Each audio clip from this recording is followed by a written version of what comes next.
Time for the Weird and Wacky segment. Abominable snowman. He's not an axe murderer. One of the TAs turned out to be a bot. First up in Weird and Wacky, victory is sweet. We can now fix McDonald's ice cream machines. Right to repair, baby. Mostly. Okay. Ish. Mostly. Right to There repair are ish. some caveats to this that iFixit is still fighting, but they have made some progress. So you have a greater chance now of dealing with a McDonald's that has a working McFlurry machine.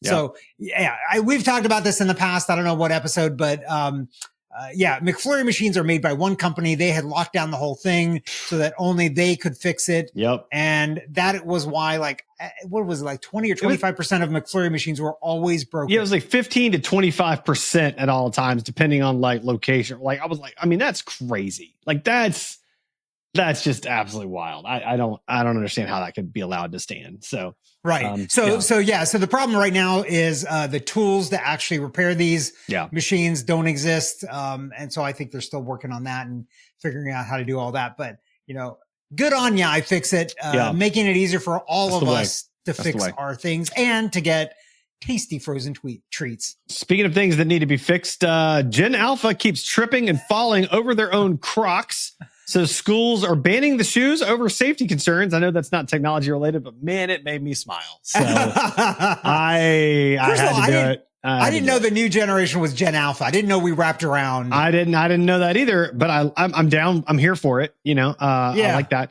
I get it. I mean, like Crocs, like there are times where I'm wearing a certain pair of shoes and I'm on like a tile floor, like a school tile floor. And like, I will actively trip myself because apparently I drag my feet from time to time. So like Crocs, I could see how Crocs would do that. And like, that would be a bad idea. So yeah, Crocs definitely do things like that. And by the way, I'll acknowledge this issue as well of like making it easy trip. It's too grippy. Yeah. Yeah. I mean, the great shoes, great to wear every now and again comfy. And stuff.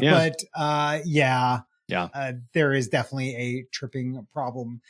Some people have tripped into interesting things. This PhD student finds a lost city in the Mexican jungle by accident. Didn't actually trip into it, but this is crazy, right? Totally crazy. It said this city was like 40 to 50,000 people.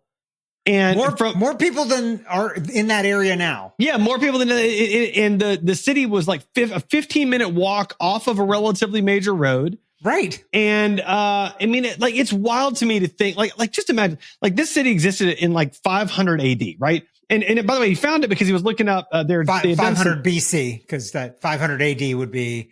Oh yeah. Sorry. Was it BC? After us. I thought it was BC. I thought it was either way. I thought it was AD actually, but it doesn't matter either way.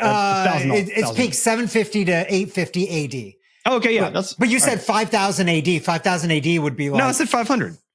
Oh, I thought you said 5,000. I'm pretty sure you said 5,000. No, listeners will correct us. But like what's crazy to me is that a city that large existed at that time, number one, but that like you can have a city of 50,000 people that just disappears after goes time. Away. Yeah. Like that's wild to think about. Like that's just absolutely insane to think about. So it's crazy. Yeah. And this was, they had, laser, like, was it LiDAR? Yeah, it was LiDAR. Yeah. They used LiDAR to kind of map all of this stuff, but they were doing it for some other reason. And this archaeologist, PhD student starts looking at it and applies some of the archaeological methods to it, to this data that already existed. And I was like, it looks like there might be a city here. Yeah. Crazy, man. That's so crazy. I love it. I mean, that just shows you like all the things that we don't know. So many things. All right. Last up in Weird and Wacky, also not tech related, but just too odd for me to pass up. I saw it this morning.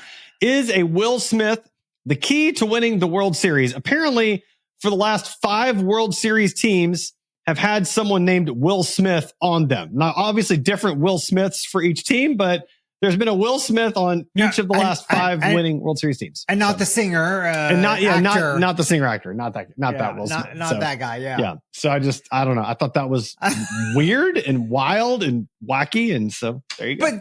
But I mean, the teams before then didn't have Will Smith. So yeah. But I mean, this is the Will Smith era, obviously. The Will Smith era.